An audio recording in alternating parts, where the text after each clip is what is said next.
तो आपकी धर्मपत्नी हमेशा क्यों शोलों की तरह सुलगती रहती है या फिर उसकी तबीयत खराब रहती है? स्वभाव में चिड़चिड़ापन, आए दिन कोई ना कोई परेशानियां जिसके कारण हो रही है आपके वैवाहिक जीवन में दिक्कतें। क्या ऐसे कारण होते हैं जो वैवाहिक जीवन के सुख छीन लेते हैं और जीवन में लेकर आ जाते हैं मुसीबतें और सिर्फ परेशानियां ही परेशानियां? आज मैं आपके साथ ऐसी ही चर्चा करने वाला हूं और इससे जुड़े हुए कुछ ऐसे उपाय बताने वाला हूं जिससे कि आपके वैवाहिक जीवन में सुख आएगा और आपके जीवन साथी के स्वास्थ्य और मानसिक लेवल में भी पॉजिटिव संकेत आपको मिलने शुरू हो जाएंगे। जो आपके बीच में एक प्रेम और स्नेह घटता जा रहा था वही बढ़ना शुरू हो जाएगा।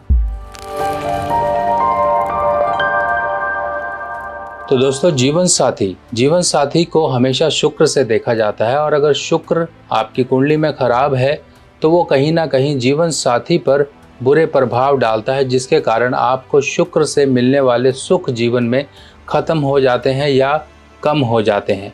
डिपेंड करता है कि आपकी कुंडली में शुक्र किस हद तक खराब हैं।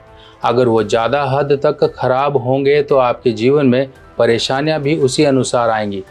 और कई बार कंडीशंस ये आती हैं, आपने अक्सर देखा होगा कि जीवन साथी का स्वास्थ्य खराब रहता है, जिस वजह से उसका स्वभाव भी चिड़चिड़ा रहता है, उसमें खुशी नहीं होती है। कोई भी आप खुश पल में भी अच्छी बात बोल दें तो आपके जीवन साथी से हमेशा कुछ उल्टे शब्द ही निकलते हैं। और कुछ लोगों के जीवन साथी तो ऐसे होते हैं कि उनकी जो ज़ुबान होती है, बोलने का तरीका होता है, इतना कठोर और इतना खतरनाक होता है कि भगवान ही ऐसी वाणी और ऐसी बोलचाल से बचाए।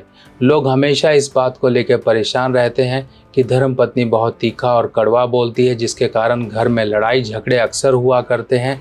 अक्सर ऐसी प्रॉब्लम्स वैवाहिक जीवन के साथ साथ आपके सोशल रिलेशंस को भी ख़राब कर देती है और साथ ही साथ पारिवारिक एक जो सुखमय माहौल होना चाहिए उसको भी डिस्टर्ब कर देती हैं। अब कई लोगों की वाइफ बहुत ज़्यादा हेडेक या माइग्रेन से परेशान रहती है। कई बारी उसका बॉडी टेम्परेचर बहुत ज़्यादा होता है, कम ज़्यादा, या फिर आँखों के पीछे हमेशा भारीपन, एक आँखों में लालिमा, शरीर या फिर चमड़ी की कहीं ना कहीं कोई प्रॉब्लम, कोई रैशेस, कोई एलर्जी, इस तरह की दिक्कतें आती हैं। कई बार लंबी कोई हेल्थ की परेशानियां चलती रहती हैं, जिसके कारण वैवाहिक सुख तो वैसे ही डिस्टर्ब हो जाता है। अब ये सब कुछ क्यों हो रहा है? सबसे पहले ये समझिए, अगर पुरुष है तो उसकी कुंडली में जो शुक्र हैं वो उसकी धर्मपत्नी को रिप्रेजेंट करते हैं, उसको दर्शाते हैं कि उसकी धर्मपत्नी पुरुष के लिए शुक्र है। अगर मान लीजिए कि पुरुष की कुंडली में शुक्र पहले घर में है, चौथे घर में है, पांचवें घर में है, छठे घर में है, आठवें घर में है या 12वें घर में है, अब ये तो हो गए शुक्र के लक्षण। अगर बुध पुरुष की कुंडली में 12वें घर में है तब भी ये कहीं ना कहीं शुक्र की खराबियों को दर्शाता है। अब ये बातें तो आपने समझ ली कि ये पुरुष की कुंडली के अनुसार उसकी धर्मपत्नी के बारे में दर्शाती है कि इस तरह जीवन में परेशानियां खासकर उसके जीवन साथी के थ्रू आएंगी। पर जब आपने ये परेशानियां शुक्र के अनुसार पता लगा ली और परेशानियां आपके जीवन में है, तब उपाय क्या करते हैं? सबसे पहला तो नियम ये होता है कि हमें गाय की सेवा करनी है। गाय की सेवा क्यों कही जाती है? क्योंकि गाय ही शुक्र है और गाय में ही इतनी शक्ति है कि आपके शुक्र को वो पॉजिटिव कर सके। इसके लिए अपनी मैरिज एनिवर्सरी या बर्थडे किसी भी समय आप गाय की सेवा करें, गौशाला जाएं, वहाँ पे चारा और ज्वार भी आप दान कर सकते हैं अपनी इच्छा अनुसार, ये ज़रूर करें। अगर नहीं कर सकते तो महीने का एक शुक्रवार आप फिक्स कर लीजिए, शुक्रवार के शुक्रवार ये करते रहिए। यहाँ से आप अपने शुक्र को अच्छा करेंगे, एक पॉजिटिव उसके अंदर स्ट्रेंथ लेकर आएंगे। दूसरी तरफ क्या करना है, अगर शुक्र पहले भाव में है तो कभी भी डे टाइम फिजिकल रिलेशन अपने मत रखिए, वरना ये आपके वैवाहिक जीवन और जीवन साथी की हालात पर बुरे प्रभाव डालेगा। दूसरा पॉइंट, अगर सूर्य शुक्र के साथ है तब भी आपने डे टाइम फिजिकल रिलेशन नहीं रखने, ये शुक्र को खराब करता है। अब उपाय के तहत क्या चीज़ें और आ जाती हैं? उपाय के तहत आता है कि मान लीजिए आपकी कुंडली में शुक्र पहले भाव में है तो आपको इस तरह से डायमंड या मोजोनाइट, ये देखिए डायमंड की तरह दिखता है, ये डायमंड का सब्स्टिट्यूट ही है। आपने हस्बैंड वाइफ ने ज़रूर से ये डायमंड का सब्स्टिट्यूट मोजोनाइट पहन के रखना है। इसके काफ़ी पॉजिटिव इफ़ेक्ट होते हैं, डायमंड की तरह दिखने वाला है और डायमंड की ही प्रॉपर्टीज़ को ये लेके रखता है, जिस वजह से ये शुक्र का रत्न बखूबी रूप से काम करता है।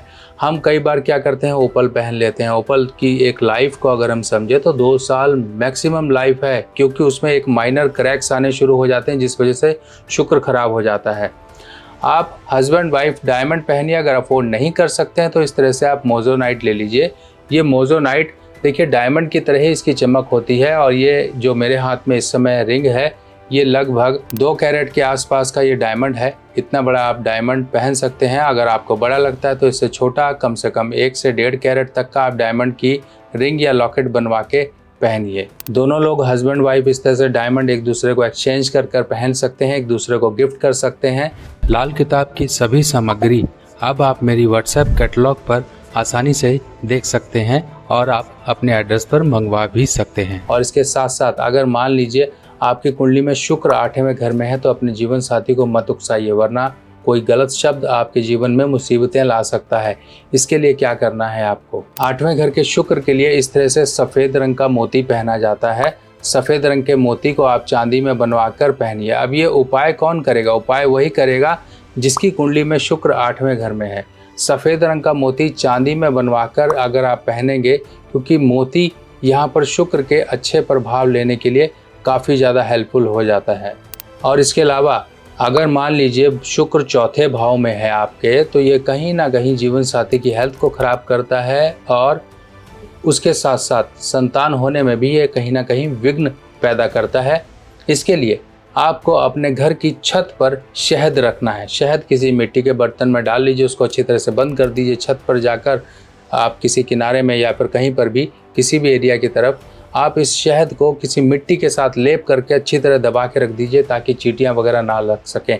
अगर छत नहीं है आपकी, तो आप अपने फ्लैट वगैरह में रहते हैं तो अपनी जो रूफ़ है, रूफ़ पर भी कहीं पर भी आप थोड़ा सा जगह या कोई टांगने की चीज़ बनाकर उस वहाँ पर भी लटका सकते हैं।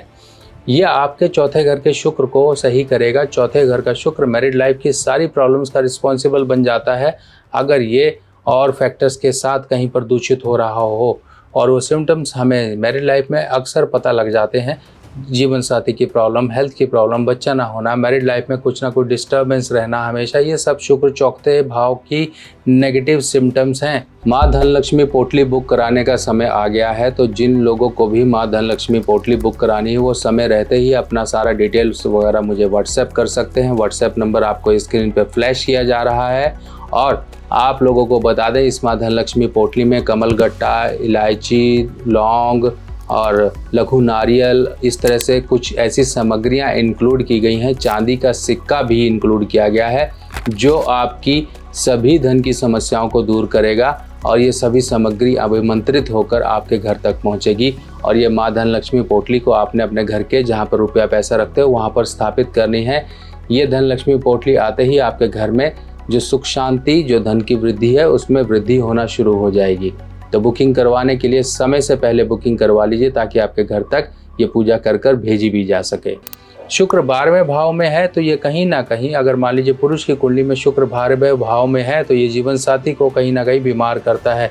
ऐसे केस में 12वें भाव के शुक्र वाले व्यक्ति की धर्म पत्नी को समय समय पे धर्म स्थान में जाके कुछ ना कुछ दान करते रहना है, और ये करने से काफ़ी अच्छे रिजल्ट आते हैं। अब इसके साथ साथ जिसकी भी कुंडली में 12वें घर में है, तो ये वाइफ का सिर दर्द करवाता है बहुत ज़्यादा, उसको हेडेक, माइग्रेन, इस तरह की समस्याएं देता है। ऐसे केस में पुरुष को क्या चाहिए, स्टेनलेस स्टील का इस तरह से छल्ला आपको छोटी उंगली में ज़रूर पहन के रखना है, और एक खाली मटकी, मिट्टी की मटकी, पकी हुई मिट्टी की मटकी ढक्कन के साथ आपको बुधवार के दिन वर्ष में एक बार ज़रूर जल प्रवाह कर दिया करें।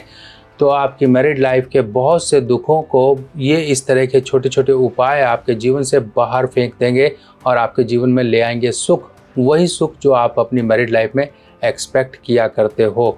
और लोगों की मैरिड लाइफ को देख के अपनी मैरिड लाइफ के लिए भी आप सोचते हो कि काश मेरी मैरिड लाइफ में भी ये सुख होते, औरों की तरह मैं भी सुखी रहता। तो इस तरह की सब चीज़ें आपके साथ होंगी। बाकी और जानकारियों के साथ आपके साथ दोबारा फिर मिलेंगे नई वीडियो में। तब तक के लिए अपने सुभाष भाई को आज्ञा दीजिए। नमस्कार।